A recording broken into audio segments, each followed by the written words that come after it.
দেশের বর্তমান পরিস্থিতি বিবেচনায় চলমান এইচএসসি ও সমমানের স্থগিত সব পরীক্ষা বাতিল করেছে শিক্ষা মন্ত্রণালয়। এছাড়া ফলাফল কিভাবে ঘোষণা করা হবে সে সিদ্ধান্ত পরে নেওয়া হবে। এবার সেই পরীক্ষা ফেরাতে আন্দোলনের ডাক দিয়েছে নটর ডেম কলেজের শিক্ষার্থীরা। তারা চান পরীক্ষা নেওয়া হোক। 21 আগস্ট বুধবার নটর ডেম কলেজের সাধারণ শিক্ষার্থীদের দেওয়া এক বিবৃতিতে পরীক্ষা বাতিলের সিদ্ধান্ত প্রত্যাহারের আহ্বান জানানো হয়। বিবৃতিতে বলা হয়, 2024 সালের এইচএসসি পরীক্ষা নিয়ে উদ্ভট পরিস্থিতিতে সব পক্ষের সঙ্গে আলোচনা না করে একপাক্ষিকভাবে যে প্রজ্ঞাপন জারি করা হয়েছে তা নটর ডেম কলেজের ছাত্র সমাজ প্রত্যাখ্যান করছে।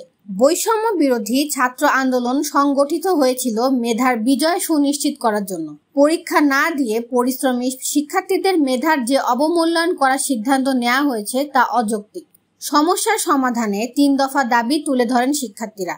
দাবিগুলো হলো, উদ্ভট পরিস্থিতি দ্রুততম সময়ের মধ্যে পরিস্থিতি অনুকূলে এনে এইচএসসি 2024 সালের পরীক্ষা আয়োজন করতে হবে। বৈষম্য বিরোধী আন্দোলনে এইচএসসি 2024 ব্যাচের যে সকল বীর শিক্ষার্থী আহত হয়েছেন তাদের তালিকা অতি দ্রুত প্রকাশ করতে হবে এবং তাদের স্বার্থ সংরক্ষণের ব্যবস্থা নিতে হবে। তারা নির্ধারিত সময়ের পর পরীক্ষায় অংশগ্রহণ করবেন নাকি কর্তৃপক্ষ তাদের অটোপ্রমোশন দেবেন না অন্য কোনো পন্থা অবলম্বন করা হবে, এই নীতিগত সিদ্ধান্ত অবিলম্বে নিতে হবে। আহত শিক্ষার্থীদের ভবিষ্যতে যেন অন্যান্য শিক্ষার্থীদের সঙ্গে কোনো রকম বৈষম্যের শিকার হতে না হয় তা নিশ্চিত করতে হবে।